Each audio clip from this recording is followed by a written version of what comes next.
All right, I'm back. And this, did it just go in there or not? Let me scroll down here to see. And you know what? I'm not even screen recording. Dang it. You can't even see anything I'm doing. Oh. Pause, please.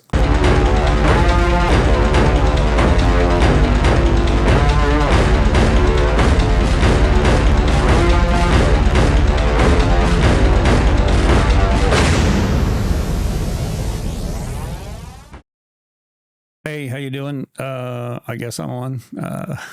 It's still awkward. Anyway, I made a video a couple days ago about having a used or budget-friendly DSLR. But really, the best camera that you have is the one you have on you. And I'm assuming everybody watching this probably has a phone. And if it's been a phone in the last few years, certainly that is as good as, well, if the conditions are right anyway, it's as good as just about any camera that you can do or use. If you have the know-how and a little bit of creativity, you can make some pretty darn awesome images out of it. I went out in the desert and I took an iPhone 12 Pro Max, which I should hey Google that. Yeah, I should have hey Googled that before I started. I'll do that and then re-edit it. But anyway, I had an iPhone 12 Pro Max, and then I also took out an iPhone 15 Pro Max and took a few images, and I'll compare those for you.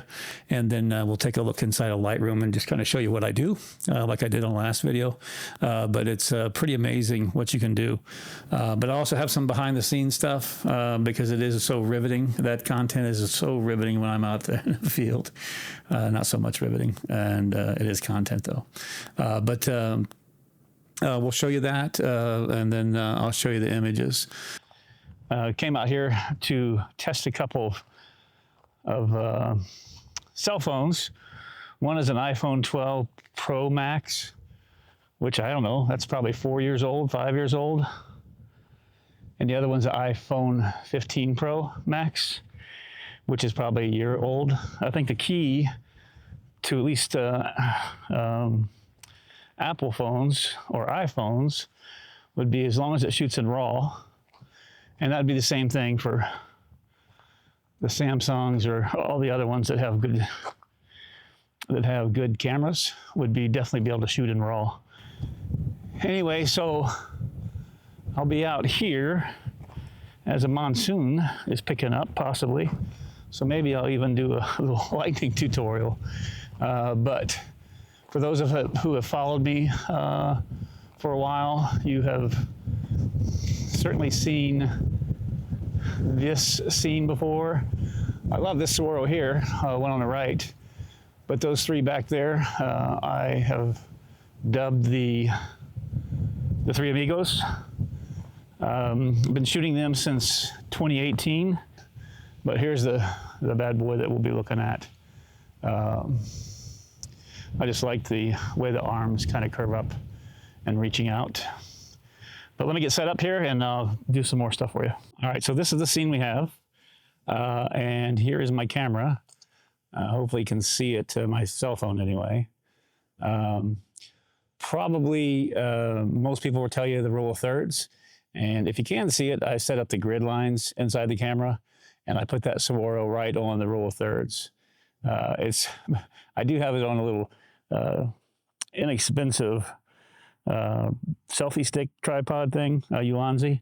I'll put a link in that in the description, but I've got it kind of up because I don't have any knees. Anyway, so I'll take a couple shots with this, and then I'll put on the 12 Pro, or I'm sorry, the 15 Pro Max, and then we'll get those in the Lightroom to see what they look like. But again, people will say the rule of thirds. Typically, I like to have the Saguaros right in the middle. I think they're majestic and they deserve to be front and center. And I'll take a couple of those as well. Another benefit of shooting on your camera or your phone is that easily switch to video. you've got it all in your pocket. I'm gonna have to take some pictures with my camera because I'm getting some nice looking cloud color.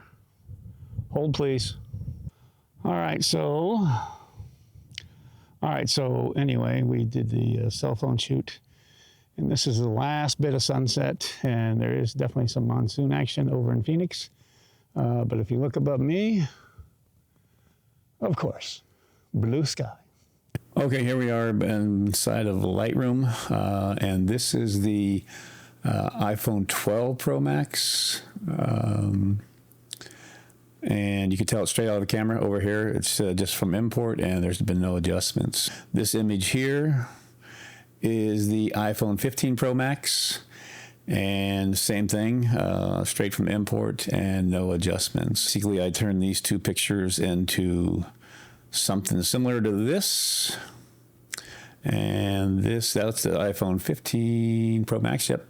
And this is the iPhone 12 Pro Max. These two images right here, for some reason, the iPhones make these Swaros a little bit too contrasty. You can see where it's almost clipping the black here. If you look up here, that's probably the blackest part of the image, but I'll do adjustments on that, and what I'll do is I'll adjust, I'll show you what my workflow is on this.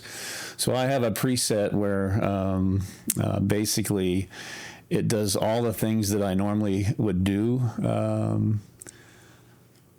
automatically, just about every image, and then I make adjustments from there. So once I apply that preset, you'll see it here. That's how it looks after my preset.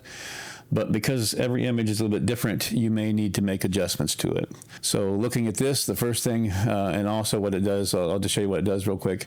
Takes the highlights all the way down to 100% and the shadows all the way up to 100%. So I'm raising the shadows and lowering the highlights. No other adjustments were made in here.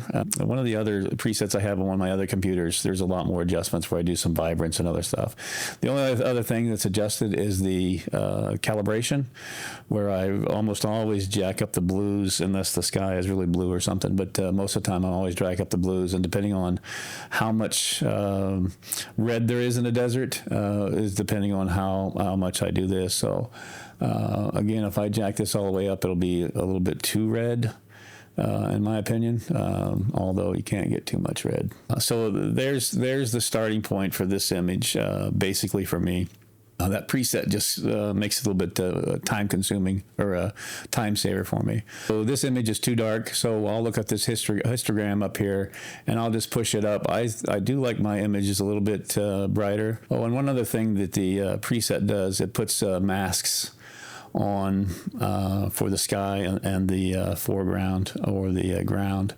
It'll put on a mask, and I don't believe, I automatically adjust more of the highlights and more of the shadows on the ground. I'll probably add some texture and clarity too on the foreground, but other than that, it's all the same. And then on the sky, same thing, I just take down the highlights even more. Usually what I'll do with that is I'll put some texture and clarity on that, but also put some dehaze on there.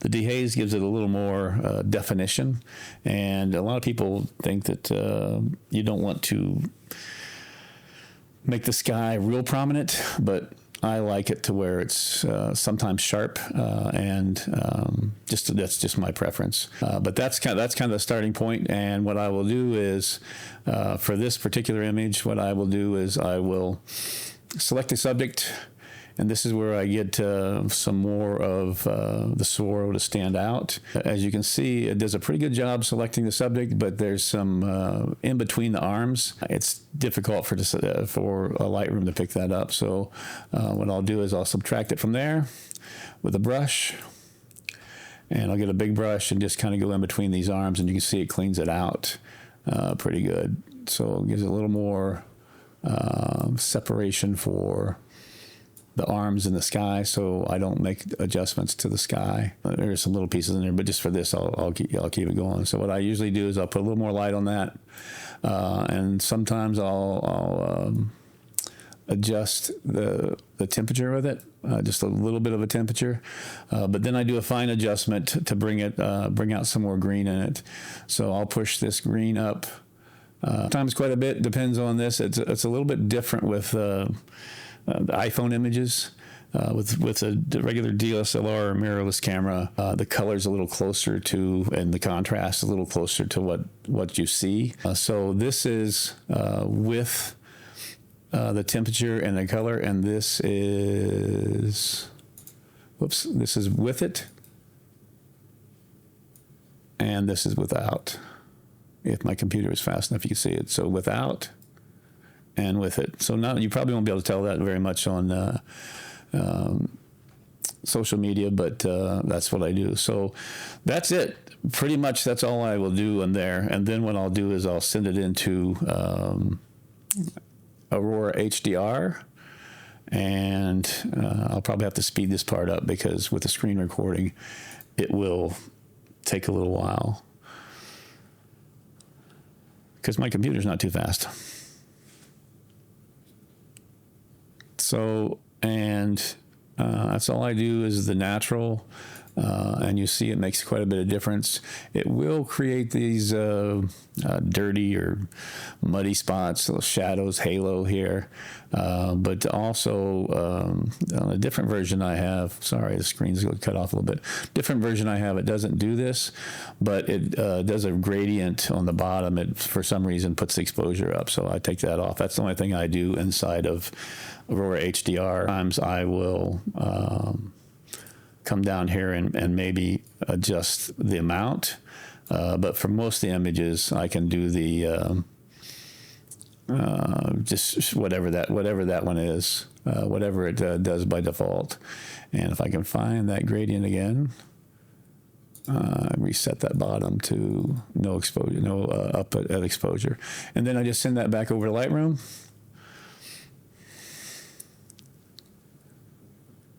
And basically that's the before, this is the before, and this is the after HDR. Again, you can see this cloudy spot here.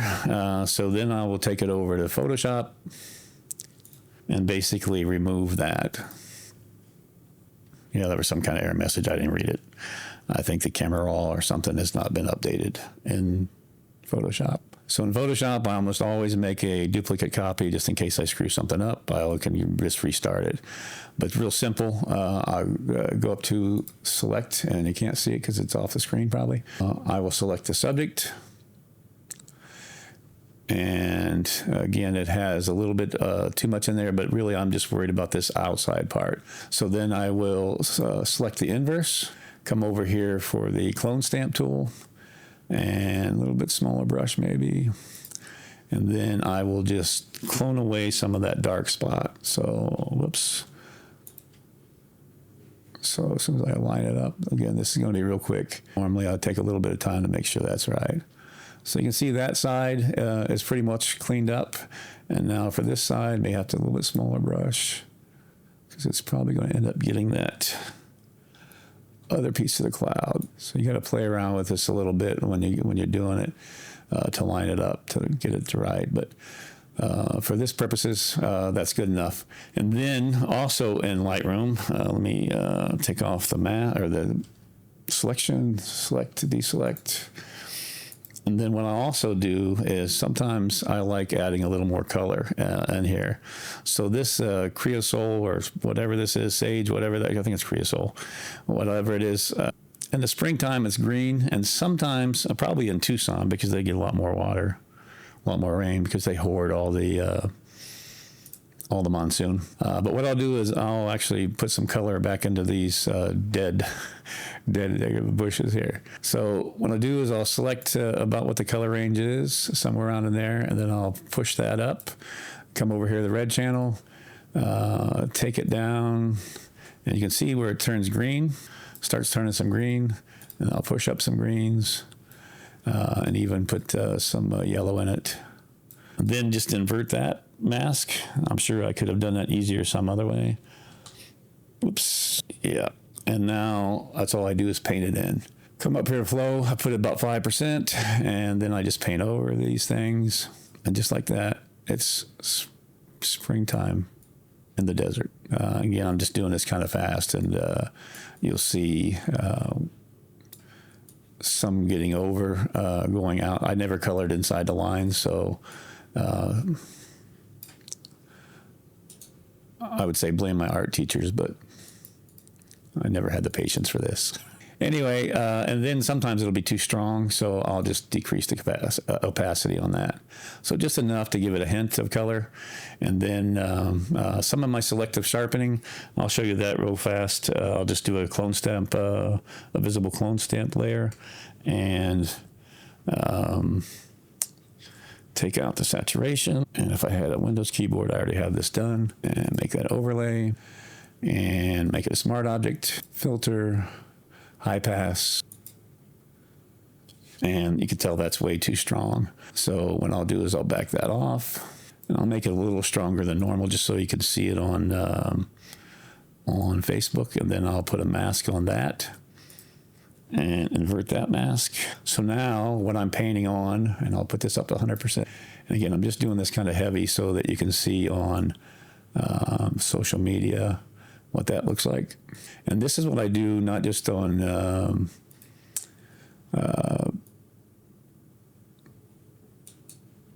iPhone cameras. I do this on some of my regular mirrorless and regular photography stuff. Anyway, I won't go through all this on it, but and then I'll just copy this. Yeah, I'll copy it. I'll just add this again to the new layer. This time I'll change the high pass and change the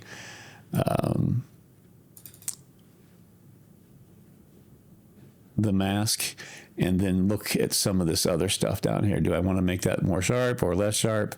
So sometimes it all depends on what it is. But let's go ahead, and I didn't see what I put the other one at, but let's go ahead and just do a little less sharp on that. Put that mask back on there, invert the mask, and then we'll paint just a couple of these bushes so you can see. You can see the difference in it now. So that sharpening will give you a little more depth in the image, and just make it look a little bit different. So I send that back into Lightroom. And then the last thing I'll do in Lightroom is I'll do some vignetting and some light control. Oh, I guess it's already there.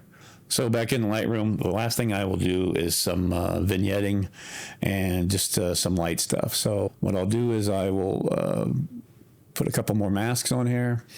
Whoops. Damn it. I really don't like this Logitech mouse.